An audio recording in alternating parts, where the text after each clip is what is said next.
अस्सलाम वालेकुम प्यारे दोस्तों। एक और महीना निकल गया एंड आपने कुछ नहीं पढ़ा। At this point you are not just stress but you regret your life. Being a Muslim student, नमाज एंड स्टडीज को मेंटेन करने में आपको काफी ज्यादा डिफिकल्टीज फेस करनी पड़ रही होगी। आई नो आपके सामने एक मोटी सी बुक है एंड यू डोंट नो कि आपको इसे कैसे फिनिश करना है एंड एग्जाम में क्या लिखना है। Don't worry, I got you. आज की इस वीडियो में मैं आपको बताऊंगा कि कैसे आप किसी भी सब्जेक्ट को 7 डेज में फिनिश कर सकते हो। ऑल्दो आपको किसी चीज को लास्ट मिनट के लिए नहीं छोड़नी चाहिए, बट फिर भी कभी कभी ऐसे सर्कमस्टेंसेस हो जाते हैं जहां आपके पास दूसरा कोई ऑप्शन नहीं बचता। सो इवन इफ आपके पास कम टाइम हो, you can still make most of it by using this steps. इस वीडियो में काफी टिप्स बिल्कुल यूनिक है एंड आई गारंटी यू कि आपको ऐसा अप्रोच शायद ही किसी और यूट्यूब वीडियो में मिलेगा। सो stick till end of the video. Comment में इंशाल्लाह हम अगर बोर्ड्स की तैयारी कर रहे हैं तो 95% से ज्यादा लाएंगे एंड अगर कॉम्पिटिटिव एग्जाम की तैयारी कर रहे हैं तो AIR 1 लाएंगे। ऐसा कमेंट में लिख दीजिए ताकि शैतान आपको मिसगाइड ना कर पाए और जिस भी चीज के लिए आप मेहनत कर रहे हैं उसमें आप सक्सेस हासिल कर पाए। चलिए वीडियो को शुरू करते हैं। सपोज नेक्स्ट वीक हिस्ट्री का एग्जाम है एंड आपको टोटल 15 चैप्टर्स पढ़ने हैं। तो सबसे पहले आपको एक एक्शन प्लान बनाना होगा। अपने बुक के कंटेंट पेजेस को देखिए एंड यहाँ मेंशन चैप्टर को 2 चैप्टर में डिवाइड कर लो। फर्स्ट जो इम्पोर्टेंट है एंड आपको डेफिनेटली पढ़ना है, that is need to complete. And second जो आप तभी पढ़ोगे अगर आपके पास एक्स्ट्रा टाइम बचता है, that is want to complete. यहाँ पे मैंने एक हिस्ट्री का एग्जाम्पल लेकर आपको बताया है। सपोज अगर आपका पेपर 2 महीने बाद या 1 महीने बाद शुरू होने वाला है, इस तरीके से आप अपने हर सब्जेक्ट को फिनिश कर सकते हैं। उसके बाद फिर आप अपना रिवीजन पर फोकस करिएगा ताकि आप अगर पूरा सिलेबस कंप्लीट कर पाए तो उसके बाद फिर आप अपनी सिटी में, स्टेट में, इंडिया में रैंक लाने की आप कोशिश करिएगा। तो चलिए अभी हम लोग हमें वीडियो की तरफ आगे बढ़ते हैं। नाउ नीड टू कंप्लीट वो चैप्टर्स हैं जो सबसे इंपॉर्टेंट है एंड सबसे स्कोरिंग भी। इन चैप्टर्स को आप प्रीवियस ईयर क्वेश्चन पेपर के थ्रू या टीचर्स के इंपॉर्टेंट चैप्टर की लिस्ट से आइडेंटिफाई कर सकते हो। वांट टू कंप्लीट वो चैप्टर्स है जो उतने भी जरूरी नहीं है बट आप सेफ साइड में रहने के लिए उन्हें भी फिनिश करना चाहते हो। Now once you done with that, the next step is planning and इसके लिए आपको एक कैलेंडर की जरूरत होगी। एक दिन रिवीजन के लिए निकालने के बाद बचे हुए 6 डेज में इन चैप्टर को डिवाइड करो। To make things simple, last के 2 दिन को वांट चैप्टर के लिए रिजर्व रख दो। इससे क्या होगा कि अगर आपको नीड चैप्टर्स को कंप्लीट करने के लिए एक्स्ट्रा टाइम चाहिए तो वो आप इन रिजर्व डेज से ले सकते हो। नाउ सपोज आपको 9 नीड चैप्टर्स पढ़ने हैं एंड 6 वांट चैप्टर्स पढ़ने हैं। So divide the 9 important chapters in the first 4 days.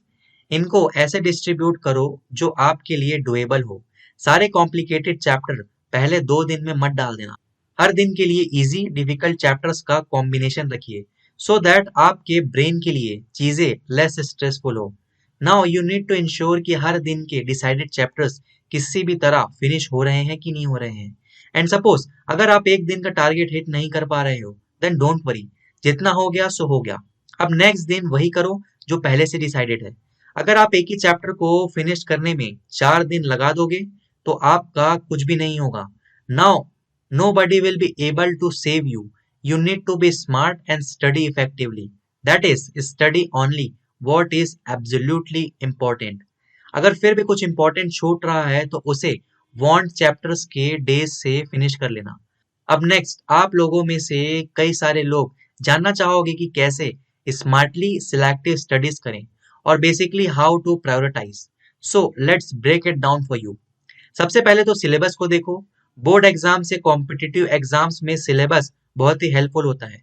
Figure out कौन सी चीज सिलेबस के हिसाब से पढ़ना जरूरी है। Mark those important topics in your book.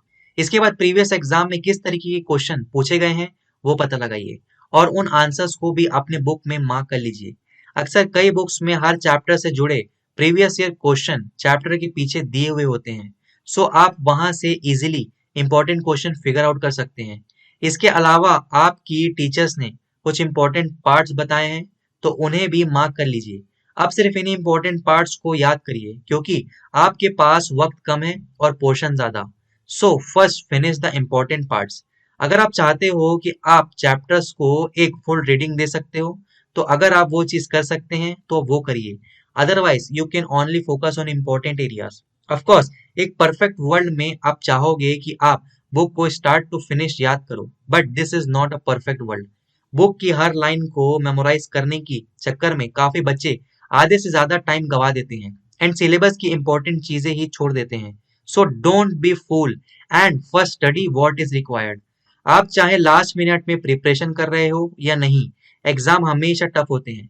It requires a lot of hard work, discipline, dedication and focus. इस दौरान आपकी मोटिवेशन को बूस्ट करने के लिए आपको inspiring audio books and podcast सुनते रहना चाहिए। अब हम अपनी लर्निंग के लास्ट स्टेज में आते हैं, जो है रिवीजन। आपको रिवीजन सिर्फ लास्ट डेज ही नहीं बल्कि एवरी डे ही करना है। यूजुअली लोग दिन में 1 घंटा रिवीजन के लिए रिजर्व रखते हैं, बट आई विल रिकमेंड कि आप उसी 1 घंटे को 9 पार्ट में डिवाइड कर लो एंड दिन में 2 बार रिवाइज करिए, एक मॉर्निंग सेशन की एंड में और एक नाइट सेशन की एंड में। हम सबको पता है कि रिवीजन करना कितना जरूरी है, उतना बोरिंग भी, एंड इसीलिए हम में से कई बार इसे स्किप कर देते हैं। बट अगर आप हर सेशन के बाद रिवीजन करने की हैबिट बना लोगे, तो इसके लिए आपको काफी ज्यादा एफर्ट नहीं डालना पड़ेगा। जो सुबह पढ़ा है उसे लंच से पहले रिवाइज कर लीजिए एंड जो पूरे दिन भर में पढ़े हैं उसे डिनर से पहले रिवाइज कर लीजिए। ऐसा आप एक ही चीज को 2 बार रिवाइज कर रहे हो, जिससे ऐसा करके आप एक ही चीज को 2 बार रिवाइज कर रहे हो, जिससे उसके याद रहने के चांसेस डबल हो जाते हैं। And not to mention same day revise करना टाइम एफिशिएंट भी है। इन द एंड जो लास्ट डे आपने रिवीजन के लिए रिजर्व रखा था, उस लास्ट डे में first solve previous year questions. Questions को देखो एंड आंसर रिकॉल करने की कोशिश करो। अगर आपको आंसर्स अच्छे से याद हैं देन ग्रेट, एंड अगर आप कुछ क्वेश्चन में स्ट्रगल कर रहे हैं then mark those questions and पूरे पेपर को सॉल्व करने के बाद एंड में उन क्वेश्चन के आंसर फिर मेमोराइज करो। रिवीजन हमेशा इसी तरीके से करनी चाहिए। हमेशा आंसर रिकॉल करने की कोशिश करो इंस्टेड ऑफ री रीडिंग द मटेरियल। रिकॉल करने से आप अपनी मेमोरी को और स्ट्रॉन्ग करोगे एंड एक्टिवली उस इंफॉर्मेशन को अंडरस्टैंड करोगे। So this is the full process, जिससे आप किसी भी सब्जेक्ट को 7 डेज या कम टाइम में फिनिश कर सकते हो।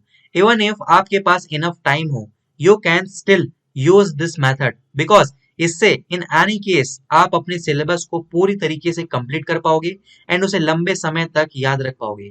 Let me know in the comment कि इस टेक्निक से आपकी प्रिपरेशन में कितना फर्क पड़ा है। अल्लाह से दुआ है आप जिस भी चीज के लिए मेहनत कर रहे हैं, आपको वो चीज अता करे और आपको दिन दुगनी रात चौगनी तरक्की अता करे और दुनिया और आखिरत की कामयाबी अता करे। आमीन या रब्बुल आलमीन। प्यारे दोस्तों, अगर इस वीडियो ने आपकी लाइफ में कोई भी वैल्यू ऐड की होगी, तो आप इस वीडियो को अपने व्हाट्सएप स्टेटस पर शेयर कर दीजिए, ताकि और भी लोग हमारे मेहनत का फायदा उठा पाए और आपको भी शेयर करने का स्वाब मिल पाए। आपने मुझे इतना समय दिया उसके लिए थैंक यू वेरी मच। मिलते हैं फिर एक नई वीडियो में, तब तक के लिए अल्लाह हाफिज।